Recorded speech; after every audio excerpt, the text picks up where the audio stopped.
Ben अपने आप को ऐसा देखकर वो डर जाता है। वो पागलों की तरह बर्ताव करने लगता है। फिर बेन अपने हाथों से आग का गोला छोड़ता है। उधर ग्रैंडपा और गोइन को जंगल में आग लगी हुई दिखाई देती है। फिर वो अपना फायर सिलेंडर लेके आग बुझाने के लिए जंगल में दौड़ पड़ते हैं। के बाद बेन गोइन को समझाता है कि वो बेन ही है, उसका भाई। यह देखकर गोइन चौंक जाती है। उधर ग्रैंडपा भी गोइन की आवाज सुनकर उसके पास आ जाते हैं। फिर गोइन ग्रैंडपा को बताते हैं कि ये बेन है। इसके बाद ग्रैंडपा बेन से जंगल की आग बुझवाते हैं। बेन गोइन को घड़ी की नई नई पावर दिखाता है।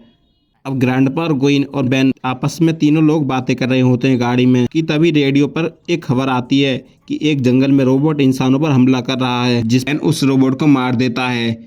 यह बात स्पेस में वेलजक्स को पता चलती है तो वो पागलों की तरह हरकतें करता है और पागल हो जाता है। पीछे बेन अपने नए एलियन सूट से ग्रैंडपा की मदद करता है। एंड में वो उन दोनों लड़कों को पेड़ पर लटका देता है जो लोग उसके दोस्त को परेशान कर रहे थे शुरू में।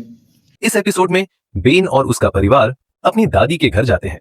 वहां पहुंचते ही बेन को अजीब अजीब चीजें नजर आने लगती हैं। उसे अपनी दादी के व्यवहार में कुछ अजीब लगता है और वह यह सोचने लगता है कि उसकी दादी शायद एक एलियन है। जांच पड़ताल के बाद बेन को पता चलता है कि उसकी दादी नहीं बल्कि उसके पड़ोसी वास्तव में एलियंस है। वे आकार में छोटा है लेकिन बहुत ही चालाक और होशियार एलियन है। वह अपनी तेज बुद्धि का इस्तेमाल करके इन एलियंस को मात देता है।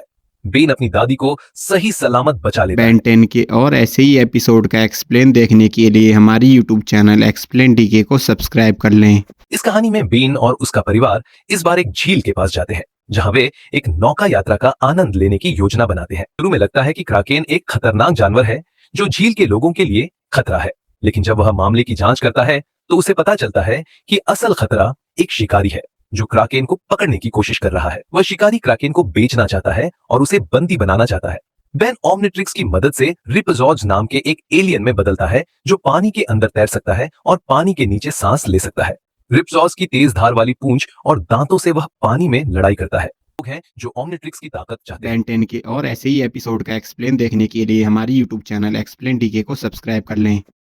मैक्स और ग्वेन एक छोटे से शहर में रुकते हैं जो पर्यटकों के आकर्षण का केंद्र है, लेकिन इस शहर में अजीब घटनाएं हो रही हैं।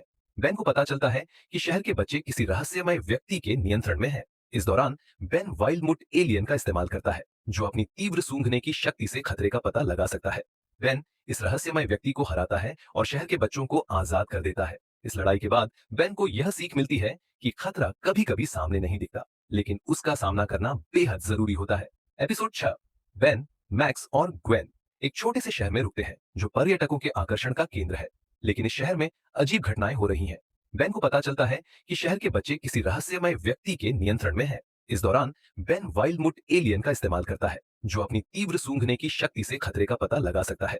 बेन इस रहस्यमय व्यक्ति को हराता है और शहर के बच्चों को आजाद कर देता है। इस लड़ाई के बाद बेन को यह सीख मिलती है में बेन एक और किशोर लड़के केविन से मिलता है जो बेन के जैसे ही शक्तियों का इस्तेमाल करना चाहता है। शुरू में दोनों दोस्त बनते हैं, लेकिन जल्द ही केविन की असली मंशा सामने आती है।